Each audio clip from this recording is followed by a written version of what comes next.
please, with no further nonsense from me, John Paul Davis.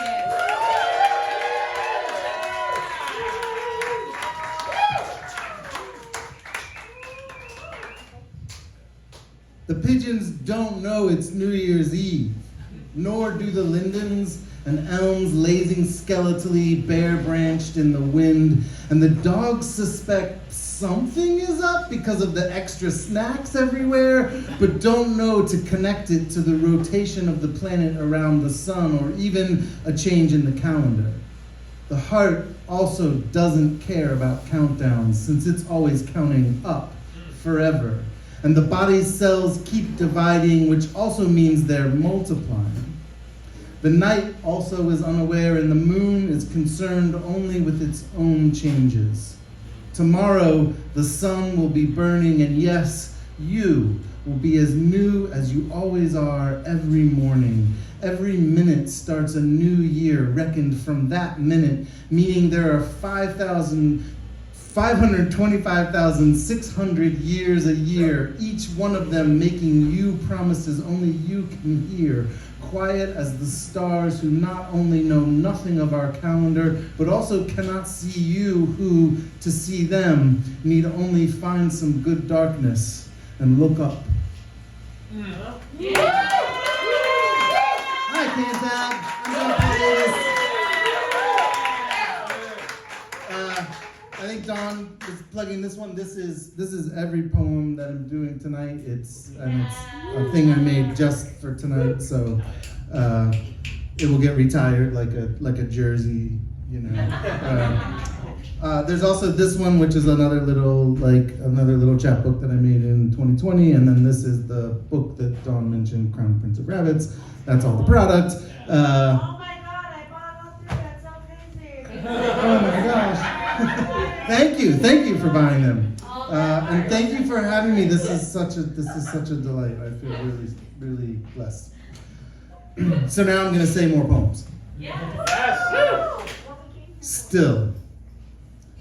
The blue jay and the ginkgos and the shiny coated retriever with its nose scanning ground and its tail metronoming the air don't know it's a new year. Last night we went to sleep. This morning we woke. The planet's still getting hotter. The president still believes making the rich richer will help the poor. Plastic still takes millennia to biodegrade. Few of us have learned to love our enemies. I want to discover one true thing about myself this winter, to grow an ear for listening to the spirit of things. I have these words turning on my tongue like a hot coal.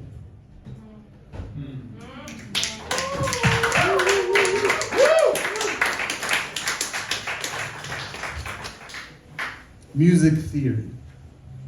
This isn't a poem about my father, him teaching me piano or the drums or guitar, because he didn't. There was never an amber afternoon with us together, him teaching me piano or the drums or guitar, and I don't understand why there was never an amber afternoon with us together on the wooden bench or cradling two identical six strings. I don't understand why. If my sons wanted to sit next to me on the wooden bench or cradling two identical six strings so we could share the intimacy of a loved song, if my sons wanted to sit next to me in the holiness of that music imperfectly played so that we could share the intimacy of a loved song, I would become 1,000 rabbits leaping in the holiness of that music imperfectly played, but my father always went to the basement alone. I would have become 1,000 rabbits leaping had he once invited me just to witness that tenderness, but my father always went to the basement alone, and instead I'd lie with my ear on the heating vent listening. He never once invited me to witness that tenderness, to learn its purview and complexities, my birthright. Instead, I'd lie with my ear on the heating vent, listening, and I spent years pretending I didn't ache to learn to play, to learn its purview and complexities. my birthright, a silence between us wide as decades or oceans, and I spent years pretending I didn't ache to learn to play, the years of unplayed melodies, instruments untouched, a silence between us as wide as decades or oceans. I have loved music from the outside, the years of unplayed melodies, instruments untouched, the same way he loved me. I have loved music from the outside, a self-defeating self-protection, the same way he loved me. He would not risk his own joy by bringing me into it, a self-defeating self-protection, because the striving of love is also its reward. He would not risk his own joy by bringing me into it, because he didn't, because the striving of love is its own reward. This isn't a poem about my father.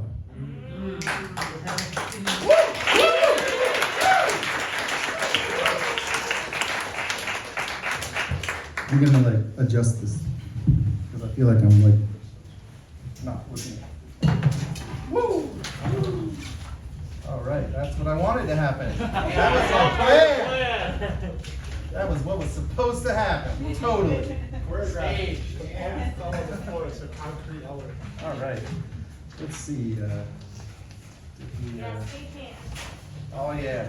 Now I gotta rustle the paper. What? Rustle in! Yeah. All right. Okay, that's a little better. Now I can sort of see y'all and see the words. Nobody says "oh" anymore. And I don't just mean in poetry, I mean everywhere. Used to be back in ye oldie times when spelling was an improvisational activity, everybody said "oh" to their lovers, mothers, brothers, the tall grasses bobbing in wind, dogs, oceans, even feelings. Oh, anger. You're not as rewarding or powerful as curiosity, but you're all the rage these low, O-less decades. Nobody says "oh" to anybody anymore, but everybody is furious in a very public way, and oh, I am weary and sad. Oh, my soul, another concept nobody is into anymore. My soul is heavy from living with fashionable wrath, and oh, remember in all the old novels, they'd say, "oh," when they yearned for something so impossible, when they wanted something so badly, they lost words, and oh, I still believe in healing.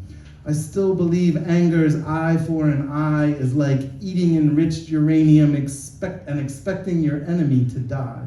But oh, I don't want anyone to suffer, especially my enemies, because they tend to reply all to suffering with more and worse suffering, spreading it around, which is what punishment does. Oh, it's like trying to put out fire with flames.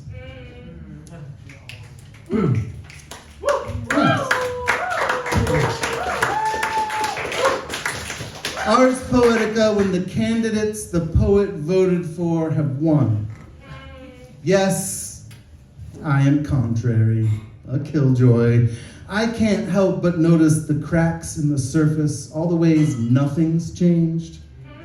Sojourned so long in the country of words, an immigrant from 100 possible futures, belonging as I do to the whole world, I cannot be loyal to any party or movement, compelled as I am to re-describe everything in this irreplaceable and confounding world, and re-describe again, which is how a poet prays, seeing no one as salvation or redemption, seeing everyone as broken and breaking, like me, sometimes healing, never whole.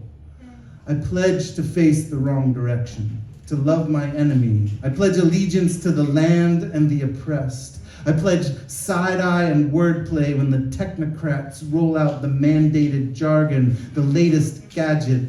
I pledge to close my account, delete the newsletter, resist advertisement. I pledge to be uncategorizable, to not add up. In the ticker tape and fanfare, I might forecast our doom. In the darkness, I will insist on joy.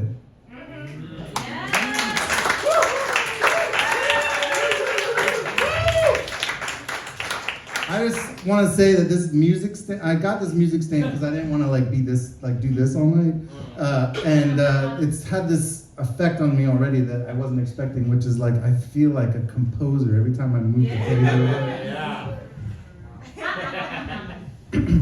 Hustle. My mind always goes to the 4th floor of our apartment building, to Marky trawling one arm under Big Mark's side of the bed and slinking the magazines out, to how we each settled one into our shorts, its glossy carapace sticky on my stomach on our way out to the balcony. New to the word, I mistook the women with mouths as open as their legs as the hustlers for years, until I saw The Mac at Tommy's house one night, a film we chose partly because we wanted to be able to say we'd seen HBO, and partly because we recognized Richard Pryor and TC from Magnum P.I. After that, I knew the word as a synonym for pimp. Funny though, how we have a verb that means both to swindle and to sell, as if the two were conjoined twins, the only thing separating the acts being how the salesman came across the goods.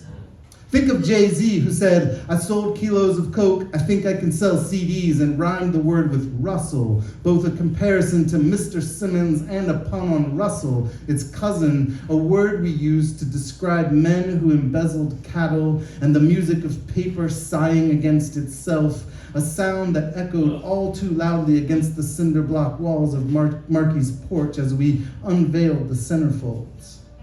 We use Russell to mean shake. Also, the original meaning of hustle, borrowed, like Russell, from the Dutch and, not surprisingly, never returned.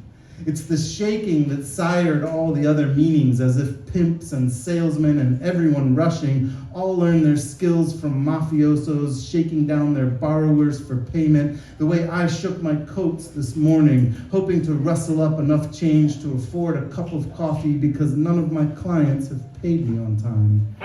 Meanwhile, transnational banks who hemorrhaged billions hustling us out of homes get bailouts. Where's mine? Lately, I feel I've been hustling hard with little money to show for it. My housemate once called the jingle and chime of nickels and dimes on the countertop the song of the freelancer, and granted, I'd save money if I brewed my cup at home, but I love the bustle and clamor of coffee houses. I love to sleek thin through traffic on my bicycle. This is under the whale song and sea shout of streets in the silver uptown morning, passing the man with the matted beard and dreadlocks standing in the median with a sign that reads, America is a hustle, meaning he feels cheated. And the $3.03 in sticky nickels and pennies is heavier in my pocket as I pedal away. And I'd be lying if I said I felt at all guilty.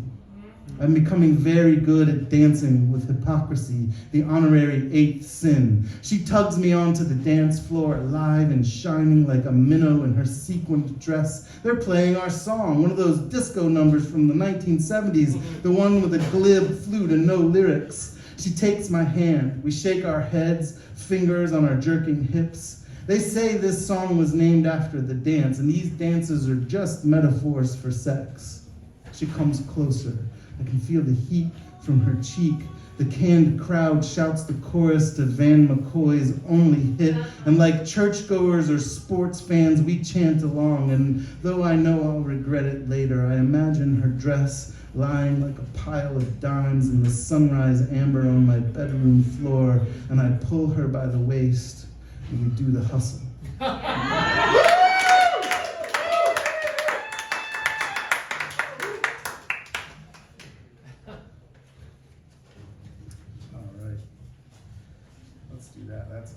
That's a smarter move. I gotta put 3 next to each other. I'm learning, Cantab. I'm learning. He's evolving. Learning on the fly. That's right, I'm evolving. If you want to know the sounds. That was the year no work came. Concrete year, storm cloud year. Year of hooking my finger deep in the driver's side seat looking for coins. It was my weekend with my children, and I wouldn't feed them the ramen I was feeding myself. Their hearts flapped and glowed like summer wings, even in winter. Their skin and shouting lit entire rooms. How could I not take them for donuts and pizza? That Christmas, I'd sold my music collection $15,000 worth for $400, enough for gifts, a tree. Now, in the year of hiding the car from the repo truck, I had just enough gas left to drive to 3rd Street, both boys excited to go somewhere new. I carried Brennan, held Colum's hand. I let him carry the leatherette box. He held it on an open, upturned palm, walked slowly, in love with ceremony as he was. He said the pawn shop was filled with funny light, and it was. The room lit only by skylight that seemed to rise upward from the stains in the aquamarine carpet. It looked like an underworld, like Wabash Street autumn wet under the saurian iron limbs of the train tracks the year I proposed and paid for her, both her ring and mine, with student loans. I was surprised to find I still had the box 7 years later, and after wedging the platinum into its pinch of white silk for the last time, it would take me months to stop absently pulling at the spot on my finger where it used to loosely rest with my thumb, as if to spin its ghost. Colum in the car threaded 2 fingers in and out of the band, declared I had ginormous fingers, opening and closing the box to hear the creak of its rarely used hinges. He wanted to know why a ring needed a box when it could just be worn. Now, after handing it over to the old man behind the glass counter, he waited as it was weighed and grunted over. The old man made a show of being gracious, looking at my sons and then the ring's dull shine, then thumbing the bristles on his chin before saying a number less than an eighth of what I paid 7 years prior. Should have been worth more. But I nodded to the old man, doing math in my head, planning the weekend. Colum's lips parted in awe as the old man planted one small bill after another into my waiting hand, counting and licking his fingers between each one. "That's a lot of money," Colum announced to the abandoned storefronts as we loaded ourselves into the car. He was still celebrating when we pulled into the gas station, the sun having finally opened its iris to clean the day of color. "That's just a lot of money." It wasn't. Yeah.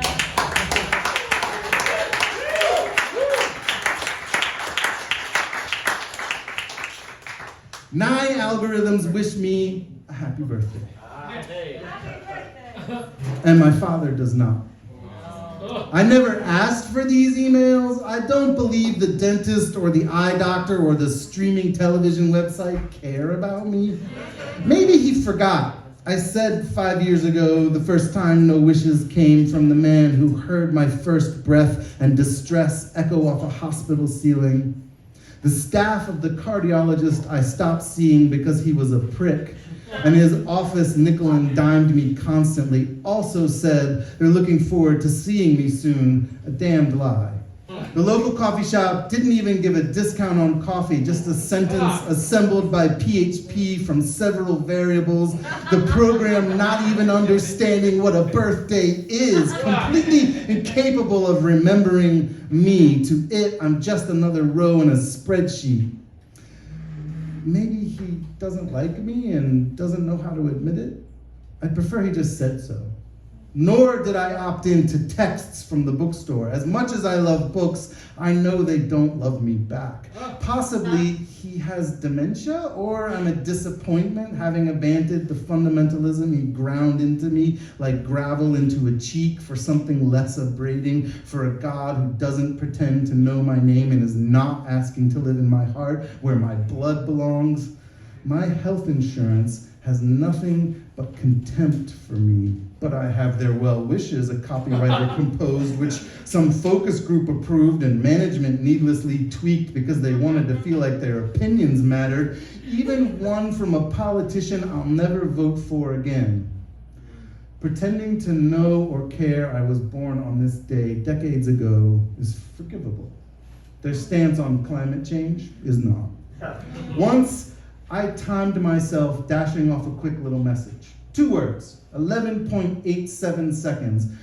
Really, I'm mostly used to it. I've had a lot of practice. All these robotic messages, empty as the one from an auto insurance company I've never heard of, offering me a deal for coverage on the car I don't own because I was born 40-odd Julys ago. It's okay that they don't really care. They don't have the subroutines. It's just not something they were built to do.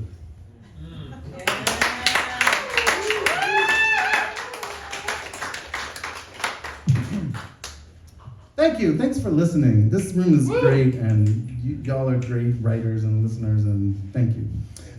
This poem is called John Woolman's 21st Century Blues. John Woolman was a Quaker abolitionist before the time of the Civil War, and he didn't start out as an abolitionist, but once he became an abolitionist, he decided that what he was going to do, and this is real, he was going to go over to people's houses and invite himself to dinner and then argue with them against slavery. And that's legit what he did for the rest of his life. I have an idea about justice. The smartphones remember more and more for us every year. We don't call it slavery because we pay the laborers next to nothing. The workers in China with their faces blown off because the machine was in bad repair are in the newspaper, but nobody's asking where our sugar and clothes come from. Machete scars on a sharecropper's arms. The children cuffed to sewing machines. The last man on the computer tablet assembly line, seeing the miracle screen flicker on over and over, each device worth 2 months' pay. The magic always just out of reach. The hands of a riveter in the Mercedes plant in Africa that respect the machine's complete grace more than the mogul rapper who only drove the car once. Someone's daughter ruining her hands to stitch the silk lining into the blazer, now limp like a dead flag or a hollow man on the discount rack. The needle bruising her fingers so often she's forgotten what it's like to touch and feel no sting. The ones who can't strike so they jump from the factory rooftop. The women forced to have abortions so the alarm clock shipment will leave on time to make the Black Friday sale where the pro-life activist will buy one so she can make the clinic protest on time. I have a feeling about justice and I bury it. The company makes a thing I like, so it's morally complicated. We all have to eat. Someone is going to have to pay my student loans. Someone is going to do this easy work I do if I don't. Someone will move into the foreclosed mansion. Someone will rent the luxury apartment across the street from the faded and chipped spray paint mural of Biggie Smalls, and someone else until the barbershop is replaced by the national coffee chain and they sandblast the homage because the focus group suggested the clientele prefer exposed brick. The folk song about justice, and I sing along. Less rainforest means cheaper coffee. The president promised change, so he moves assault drones from one nation to another in the Middle East. I take a moment for justice until I feel better for having felt bad, and then I pre-order the latest model with the better tech specs and flint-back screen. I can see my own face in its darkness. I have an excuse about justice. Something caught in my throat about justice. There's always light here in this, the shimmering capital of the last days, the sun setting on the empire. I tighten my coat against the winds of justice. Permanent daylight, and I can never quite get a good night's sleep. If he is anywhere, God is not thinking about me.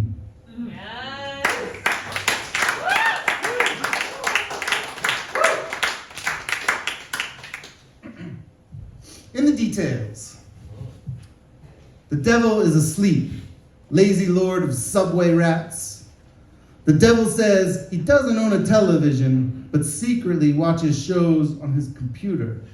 The devil is sending you love and light after the horrible thing happened. The devil never listens to mainstream music. The devil purchases souls but never sells them. The devil believes the science. The devil was sued in a United States federal court. The devil doesn't have time to be cool. The devil knows 4 chords on the guitar. The devil read it on the internet. The devil in 10 easy steps. The devil doesn't mean to be racist, but the devil describes his ex-girlfriend as crazy. The devil likes to do jazz hands and say, "Oh no, here come the language police," whenever anyone points out the phrasing might hurt someone's feelings. The devil screenshot your 10-year-old opinions and sent them to your employer. The devil leans with one elbow on the counter when he orders. The devil prefers the end zone to the friend zone. The devil is cutting through. The devil already donated at the office. The devil is the original intent originalist. The devil believes it is immoral to eat certain food. The devil says he's never going to contact you again and then texts you at 4 a.m. in the morning.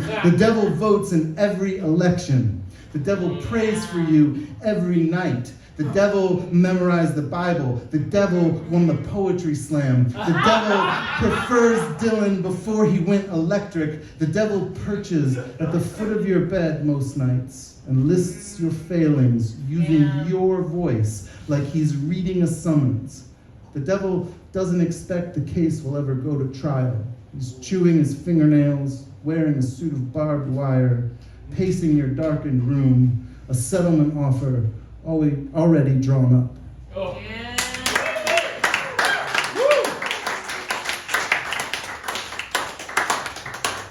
Cantab, now is the time in the show where I will sip some water.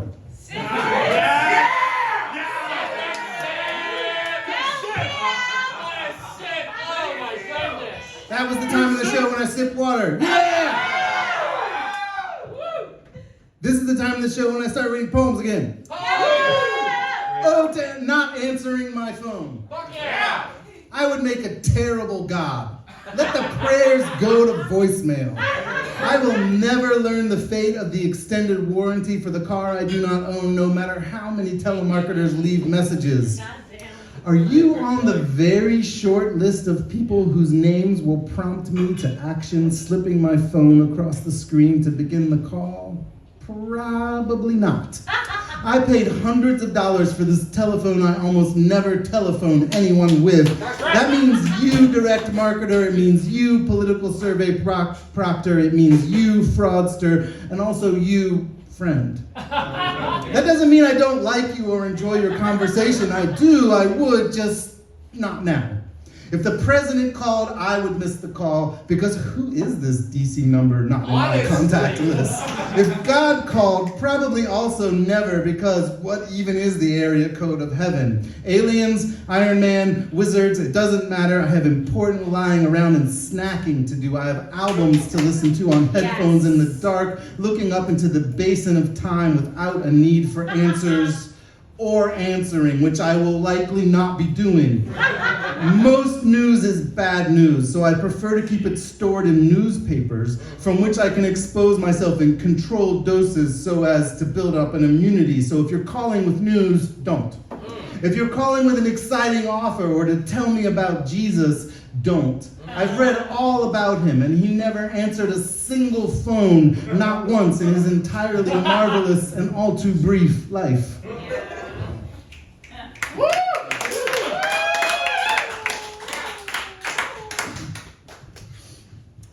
This is new shit. I wrote this very, very recently. The Shards. I was thinking I also have seasons. That the iced over Charles River is like how I can get. A cold, hard rind at the surface, but underneath, life continues. That was before I saw the corpse of the Canada Goose suspended there in the shadow of the wooden bridge, head lying on a fractured sheet of ice, neck bent impossibly, and I hadn't intended to invite such a death into my days, but you can't take back spells or prayers, so whichever that thought was has already begun to shape my future. What will the dead ghost be? Goose. What will the dead goose be? Freudian slip. Something that needs to die, I hope.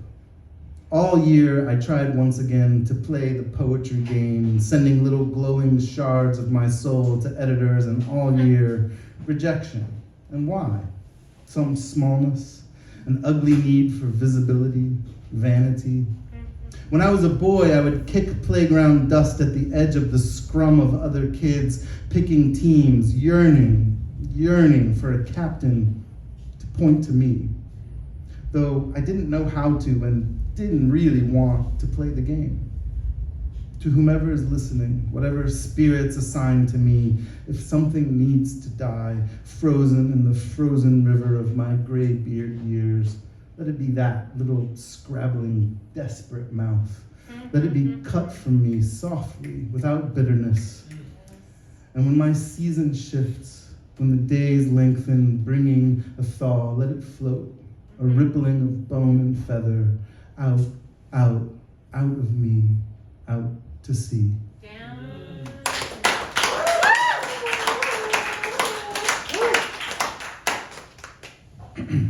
Thanks. I mean, thanks, but also this poem is called Thanks.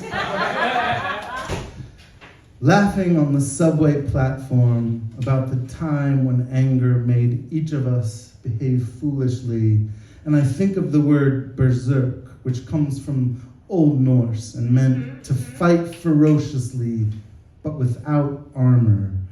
And the train slides in while I reflect on that you have seen me at my stupidest.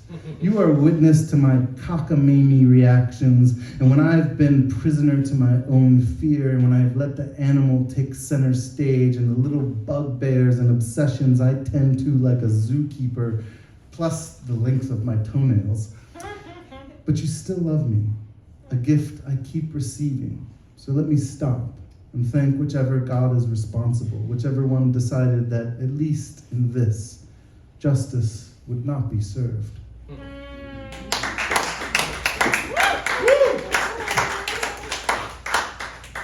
In the outskirts of the tropical storm, it is evening all day, or perhaps always the quarter hour right before sunrise. We open the window and let the storm in, wrap ourselves in blankets, read books, and listen to the rain speak its simple and ceaseless single-syllable sentence. Afternoons like this call for old music, Miles Davis, Lyle Lovett, B.B. King. I know this same storm is elsewhere, breaking apart the fragile worlds humans built for ourselves, worlds which made this storm possible in the first place. Across the continent, fire. Around the world, war and rumors of war. One unknown day will be our turn for some calamity or other. Tonight, in the city's superstorm Sandy drowned, the city where 2 pillars of smoke smeared the sky for days, where the police are murderous, the gray and raindrops resolve into a fuzzy peace, and I'll take it. Like the parable of the man who falls from a cliff and grabs onto a plant hanging from the cliffside, and as the roots slowly rip from the soil under his weight, he plucks the strawberry growing in the center, eats it, and gives thanks. Yeah.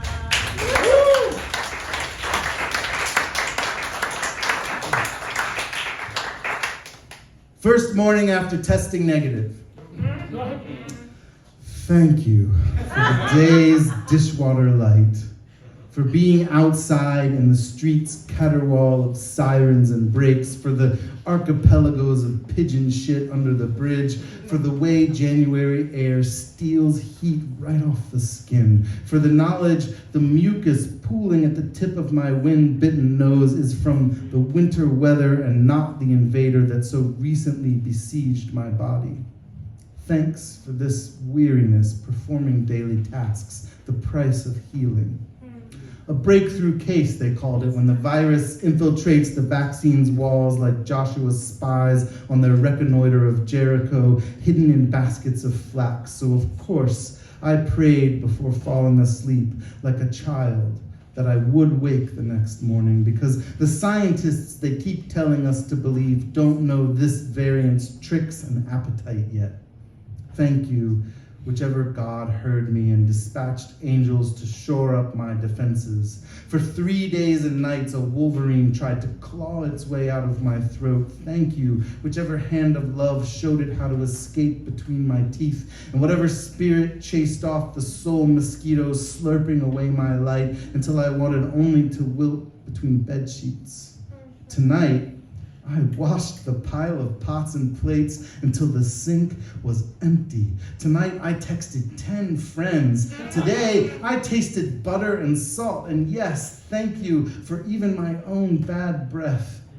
Yeah. Today, for the first time since the lead wool first filled my head, a song came to me on waking. And I had the gumption to turn on the stereo, press play, and listen. And then thank you. I wanted to sing along, so I sang. Yes.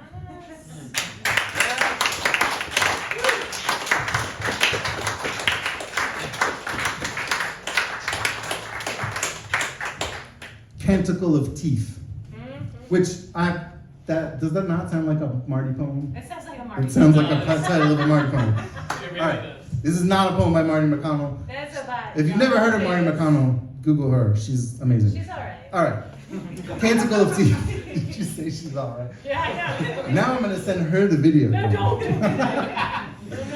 No. Okay. Yeah. As the minuscule motor of the plaque scaler quavers against my tooth, I ask myself, which god designed teeth, and was it the same one that invented the Streptococcus mutans the hygienist is currently sanding from my incisors, or did the Lord of Teeth lose a wager to the Prince of Bacteria?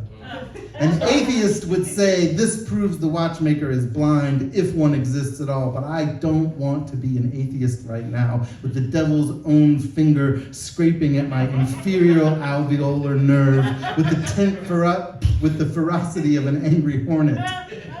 I want to believe in redemption and healing right now. I want the peace that passeth understanding. I want to not be the grown man leaking tears onto the hygienist's scrubs. So I try to think of that lost bet. Maybe the gods threw dice made from pulled molars. Maybe the game was rigged, or maybe there was a duel. Gracie Curettes at dawn. Under the mosquito whine of the scaler, I can hear the internet playlist begin. Stan Getz playing Billy Strayhorn's Blood Count. And thank you to whichever god built the tenor sax. Praise you, creator of jazz musicians. The pain isn't stopping, but Getz's wispy timbre, the yearning in his phrasing, like the wanting in the eyes of Bollywood lovers or praying monks, that sweet whisper, surely these burned in the mind of the god of music, refined for centuries before being spun out into human form, and it's that unasked for blessing, the oral bath I cling to, each note passed through the gate of the reed, launched out of the saxophone's bell, and flown to me over the decades to this too bright, all-white room where I wince and writhe because my teeth aren't good at their job, because maybe the maker fucked up the paperwork or owed somebody a favor or was on the take, so I point my whole soul to the song. I ask the music into my heart, for its is the kingdom and the power and the glory forever and ever. Amen.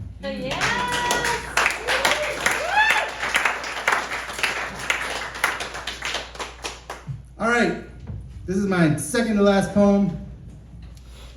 Thank you so much for sticking around and listening. I really appreciate it. It feels really good to have people listen to the words I say. It feels really good to listen to you. And then, as I mentioned before, I have various books in varying prices. There's a little price sheet over there at the table that also has links to other things that I do if you're interested. So thank you. Zero, zilch, zip. The first word for nothing in history is an Egyptian homonym for beautiful. Imagine if we started counting there. Beautiful. 1, 2, 3. Zeno asked, since we can't hear a single grain of rice's impact when dropped, How can that emptiness add up to the thunder of a billion raining down into a silo? Nil, nada, naught, ought. We draw an open mouth, and it means one less than zero. In life, but not in math, it also means two less than one, and three, and so on till always. In accounting, it usually means the balance of my checking account 15 minutes before payday. In war, it means finding the target, and in the grocery, it means calibrating the scale. In Celsius, it means ice. In Fahrenheit, it means frostbite. Sanskrit named it after a desert, and the Arabs translated that as sifr, meaning cipher, what we don't know. And Europe heard zephyr, the wind blowing from the west, mangled by the English into the word we use to mean the numerals shaped like an egg. Aristotle observed there was no original egg without a bird to lay it, and no unhatched first bird, but fried chicken and omelets came from somewhere. The religious believe a god must have laid the primal ovum, and scientists start with an explosion, or rather they start with the entire universe condensed to the size of a grain of rice, then coughing outward forever. And that grain's origin is unknown, but believed to have been nothingness, meaning all things came from emptiness, unpromising. So let's begin. 3, 2, 1. Beautiful.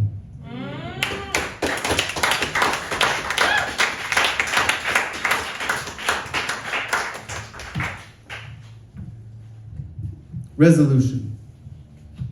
Naturally, one thinks of belt tightening the day after December's last hurrah, bitter greens on the tongue while nursing the year's first hangover, a promise made to the self, a wishing against the inevitable surrender to the catcalls and come-ons of bad habits, but the Latin resolvere meant to loosen, unfasten.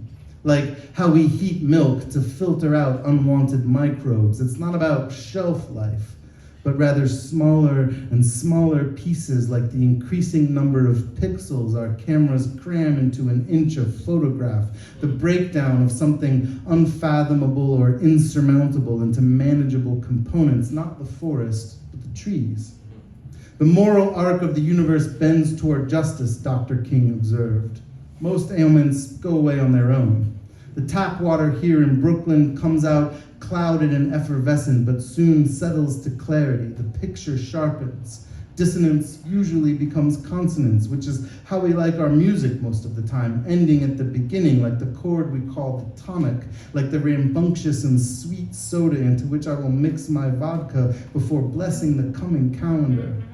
We all believe in resurrection a little. We all hope for healing. If not the turning back of time, then the promise sunrise will bring a chance to try again, to call the kids more often, to love her the way she deserves, to stop when I am full, to give more to everyone with less. Both clock hands arrive at the number that means simultaneously midnight and new morning. We raise our glasses, unbutton our jackets, unknot our ties, close our eyes, open our mouths. We are new creatures. Once again, our first word is happy. Thank you, Cantab.